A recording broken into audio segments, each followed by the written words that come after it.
Hi everyone, Shira here with the Therapy Minute. Now, I've been MIA for a bit, but I am back in action.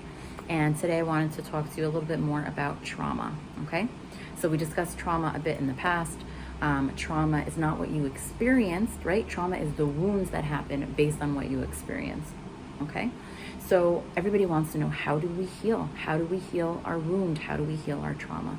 So the most imperative key over here in healing and moving forward in life with our trauma, from our trauma, is you must get validation for what you experienced, okay? You went through something difficult, horrible, terrible. You need to validate those feelings. You need to be heard. You need to be able to express, I went through this. This was horrendous, okay? Now, in an ideal world, it would be amazing if we can express this to the person, the governing body, the agency, the whatever in your life that caused that trauma for you. It would be amazing if we can express that to them, and if they could hear us and say, I hear you, I take responsibility, and I apologize and I'm sorry. That would be amazing, right? But that doesn't happen always. Usually the people that harm us are not healthy individuals to begin with, and they're not going to be able to hear you say that, and they're not going to be able to validate it for you. So, but this validation is so important. How do we get it?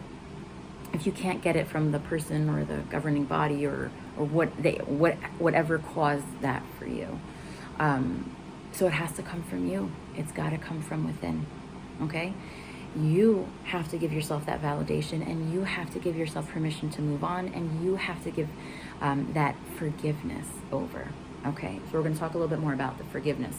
But how do we get that validation? There's many ways of going about doing it. Talking it out with somebody, talking to a therapist about it, expressing it to someone, what you went through, writing it out in a journal, writing a letter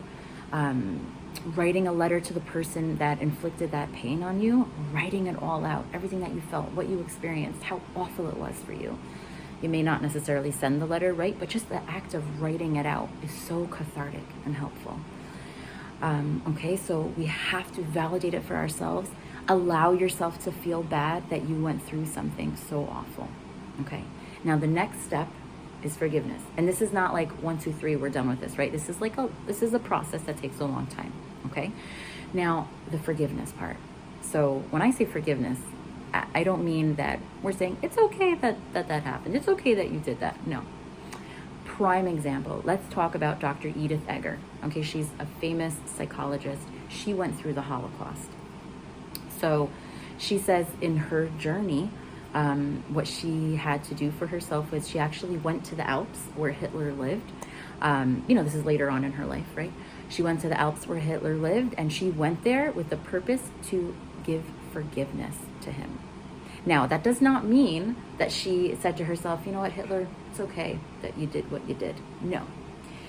What that forgiveness meant for her was she was giving herself permission to let go of her anger.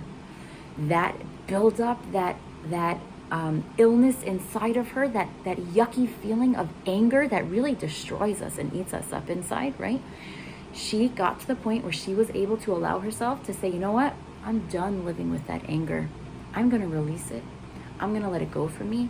That is not going to be my prison anymore that I'm living in. So she forgave in the sense of letting go of that anger and saying, I'm not letting that take part of my life anymore. I'm done. I'm done with my angry and my hostility, those feelings. That is the highest level that we can achieve, right? To be able to give forgiveness in the sense of saying, I'm not letting this scar me and take over my life anymore. I'm not letting myself get eaten up alive with negative, hostile feelings because of what happened to me. I'm giving myself permission to move forward in life. And in a nutshell, that is a great way to heal and handle trauma. Now, it takes time. This does not happen overnight. This is a lifelong process, but that's just in a nutshell some techniques that you could use to heal from trauma. All right, guys, take care. Bye.